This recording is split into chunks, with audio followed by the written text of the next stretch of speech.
Okay, let's do question 6 on function from May-June 2021 past exam paper. Okay, so today we'll do question 6 on function. So this is the question 6. You have two questions. You have 6.1 and 6.2. So on 6.1, you have two sub-questions you can see. Okay, let's get started on the next slide. Okay, let me get the question. This is the question 6.1. You can see you have two sub-questions. You can see. Okay. Now the question says 6.1, given g of x is equal to 3 to the power of x. 6.1.1, write down the equation of the inverse of g in the form y is equal to. So you need to write down the equation of the inverse of g. So this is the inverse of g. You are given g of x, which is equal to 3 to the power of x. Okay, so 6.1, and then you have 6.1.1.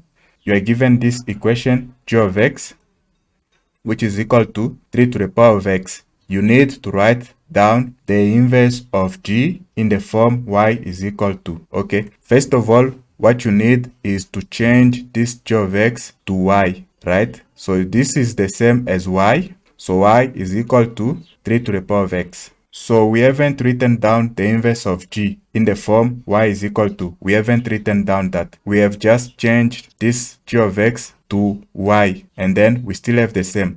Now, for us to write down the inverse of g in the form y is equal to, you need first to swap around your variable. You need to swap your y and x. So where you have y, you put x, and where you have x, you put y. So you are going to have x in the place of y, like this, which is equal to 3 to the power of y. Can you see I have swapped my x and y? You can see. So there was y there, now I have x. There was an x there, now I have a y. Okay, this is how you go about writing down the inverse of a function. Okay, now you need to make y the subject of the formula, because the question is saying write down the inverse of g in the form y is equal to. What you need to do is to introduce log on both sides. You need to introduce log on both sides. So on the left side, you are going to have log x equal to log 3 to the power of y. You can see I have introduced log on both sides. What I'm trying to do is to make y the subject of the formula. This is why I need to introduce log first. Okay, you have to introduce log first. In this case, you need to introduce log first. Okay, you carry on. This is log x is equal to, now what you want to do is to drop this y down and multiply it to log 3. So y, you drop it down, it will be y log 3. You can see I have dropped the y down and then I have multiplied it by log 3. This is what you do according to the properties of logarithm. You drop your exponent down and then you multiply it by log 3. Okay, now what you want to do is to divide by log 3 on both sides so that you can remain with y only, because you want to make y the subject of the formula. So you are going to divide by log 3 on the right and also by log 3 on the left. And now log 3 and log 3 are going to cancel. You can see that. So let me get the pen. So this and this will cancel. Okay, you can see that. And then you carry on. So you only have y on the right side. So it will be y is equal to, you have this log of x over log of 3, right? And finally, y is equal to this. You can write it as log of x to the base 3, like this. Log of x to the base 3. This is according to the properties of logarithm. Okay, so this is how you write the inverse of g in the form y is equal to. Now let's do the next question, 6.1.2. We are told that point P with those coordinates lies on h of x. So you are given the equation of h of x. the graph of H is translated to form G. Write down the coordinate of the image of P on G. So this is what you are told. Let me write it down. So 6.1.2, you are given H, and H is translated to form G. So you go to G like this. So there is translation happening from H to G, right? This is what you are told here. The graph of H is translated to form G, okay? And the equation of H of X is this one. It's given there. So H of X is equal to 3 to the power of X minus 4 plus 2. It's given, okay? And also G of X is given. There's G of X. So G of X is there. This is G of X, right? So you have H of X and G of X. So from H to G, there is a translation happening. And then now you are told that the point P lies on H of X. So you have P on H of X. This is the point P, which is on H of X. Okay. Now the question is to write down the coordinate of the image of P on G. So you have the image of P. Let's call it P prime with the coordinate x, y. You need to write down the coordinate, these coordinate x and y. So P prime is the image of P on G of X. You need to find the coordinate x and y. So there is translation happening between H and G. And the equation is this one for H of X. And this is the equation for G of X. You are going to use this equation, this one and this one, to find the coordinate of P prime, which is the image of P on G of X. How are you going to do this? Okay, you have to understand how was G of X obtained from H of X. Let's write it down. So G of X was obtained from H of X in this way. You have this 3 to the power of X minus 4, like that, right? So you need to get only 3 to the power of X, not minus 4. How are you going to do? You have to add 4. So you'll say plus 4 so that you get 0 there. Can you see? Negative 4 plus 4 will give you 0. And then you only remain with 3 to the power of X as it is there, 3 to the power of X. And what about plus 2? This plus 2. So you are looking for the translation from H of X to G of X. You want to see how is this translated for us to move from this equation to this equation. In the exponent, you add 4 and then you're going to have minus 4 plus 4. This gives you 0 and then you only remain with X. So you remain with 3 to the power of X, which is this one. But you also have plus 2 there, plus 2. You need to show how to get rid of this plus 2 so that you end up with this equation, right?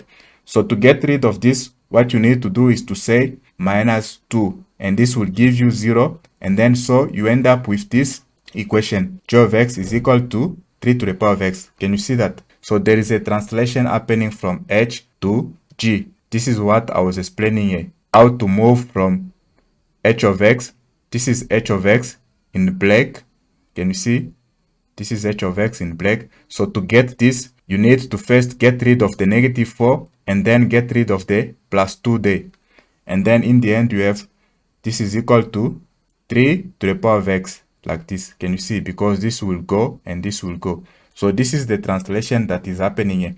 Now, if you can think of this, if we can call this P and this Q, let's call this P and this Q. This Q, okay, first of all, let's draw the Cartesian plane so that you can see this on a Cartesian plane. What is happening from this point P to the point P when this translation is done, okay?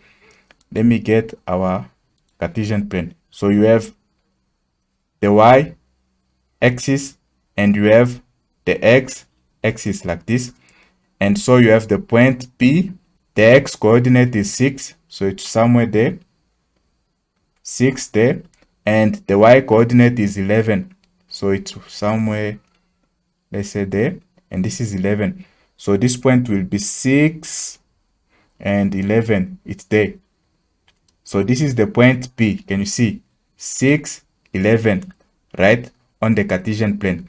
Okay, this is the point that is going through translation to get the image of P, this one.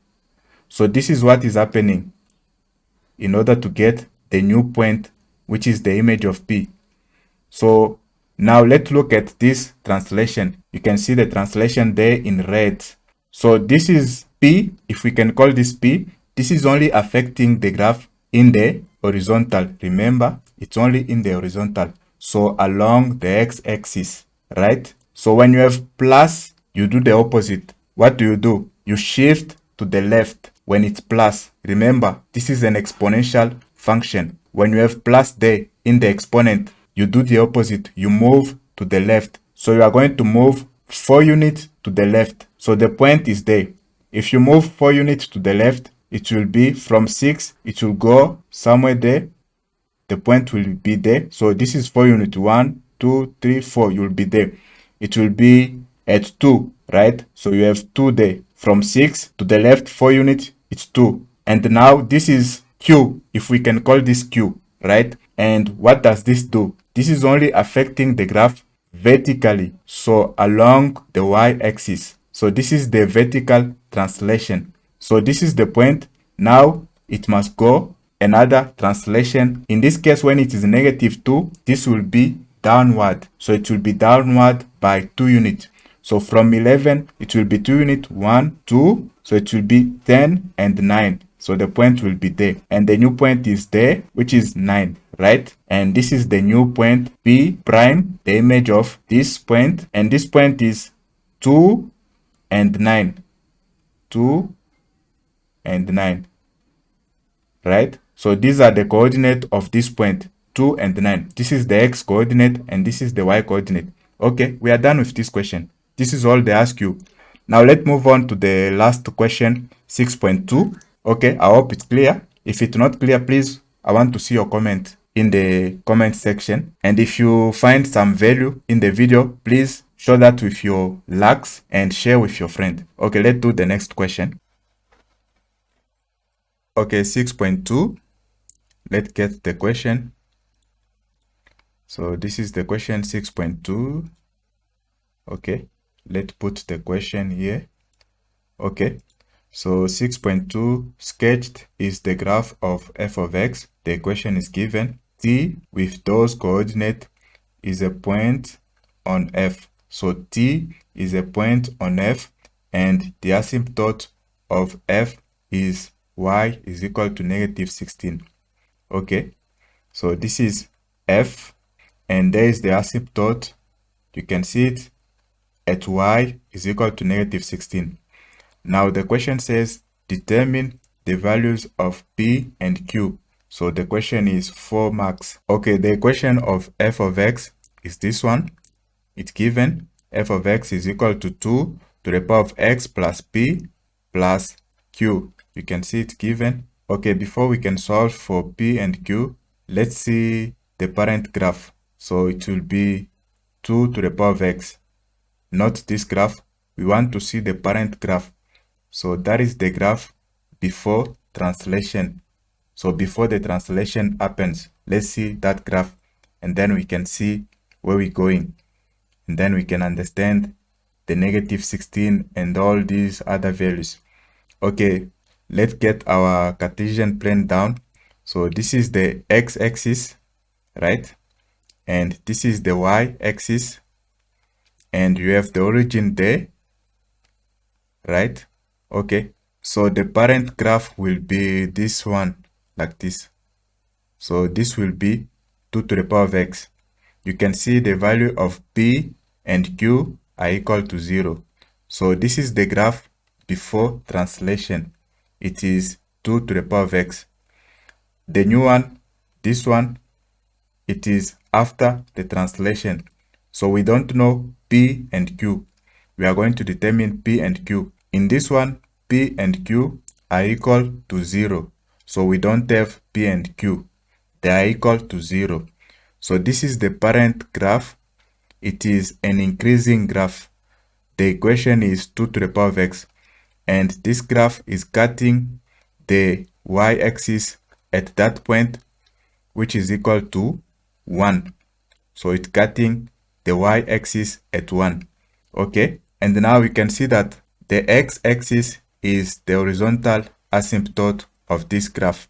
So this is an exponential graph. It got an horizontal asymptote which is this one for this graph. Okay, in this case, Q is equal to 0. This is why the horizontal asymptote is cutting there at 0, because Q is equal to 0 and the horizontal asymptote will be at 0. And in this case, the horizontal asymptote is the x-axis. Now, we are told that the asymptote of this graph is y is equal to negative 16. So it will be at negative 16, you have this horizontal asymptote there.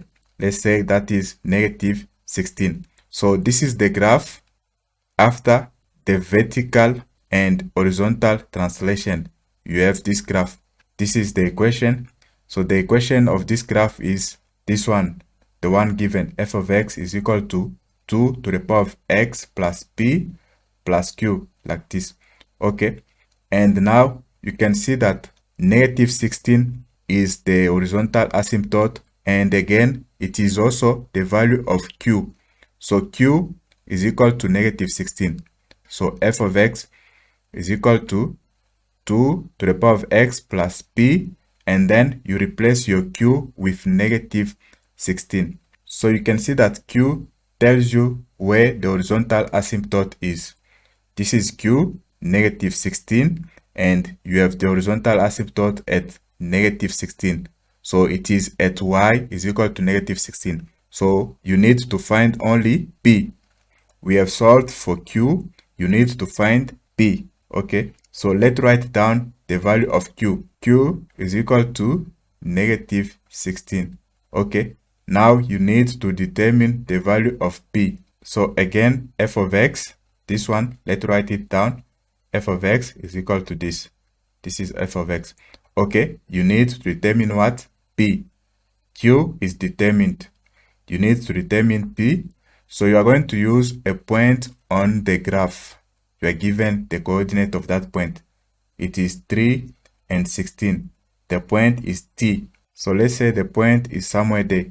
T, right? And you are going to use this point to determine the value of P, right? Okay, let's close this. We don't need it for now. Okay, let's use this point and determine the value of P. Q is already determined. Okay, remember, this is your x coordinate and this is your y coordinate. And this is y. So let's replace it with 16. So this is 16 is equal to 2 to the power of 3. Do you understand? I have replaced my x with 3 because there is x there and my x is 3. So I'm using this point to find the value of p, and it will be 2 to the power of 3 like this plus p, right? And then again minus 16. Okay, and you have 16 there, which is equal to, now don't make the mistake and say that 2 to the power of 3 is 8 and then write down as 8 to the power of p. That will be wrong. You need to break this down. So this is 2 to the power of 3 like this times 2 to the power of p, right? So according to the law of exponent, when you have multiplication and the bases are the same, you can write it down as 2 to the power of, you add your exponent. So this can go back to that. So I have broken down this and I have this now. Can you see? And then you continue, you have negative 16 like that. Okay. So now you have this negative 16, you bring it to the other side, it will be positive 16. So you are going to have 16 plus 16, it will give you 32, which is equal to this 2 to the power of 3 times 2 to the power of p. I hope you can follow that. Okay, and now you want to remain with only 2 to the power of p, right? 2 to the power of p. So what you are going to do is to divide by 8 on both sides. Remember, 2 to the power of 3 is 8. So you are going to divide by 8 on this side and by 8 on this side, so that you can remain with only 2 to the power of p. This 8 and this 8 will cancel. And so this side you have 32 over 8, which is equal to 4. And this is equal to, right? Remember, this is 8 and this is 8. They have cancelled 8 and 8. So you only remain with 2 to the power of p. And you continue, and this 4 can be written down as 2 to the power of 2, because you want to have the same base as 2. So 4 is 2 to the power of 2, like this, which is equal to 2 to the power of p, what you have there. Okay, so you want to have the same bases. So you have changed your 4 to 2 to the power of 2, so that you can have the same bases. And when the bases are the same, you can make your exponent equal to each other. So p is equal to 2. Okay, so we have solved for p and q. So that's all for this question 6 from May-June 2021. Okay, I hope the video was helpful. If you find some value in this video, please don't forget to show that with your likes and your comment in the comment section. And please remember to subscribe to the channel and activate the notification bell so that you can have these videos coming on your way every time there is a new video on the channel. Okay, as for now, see you next time and take care.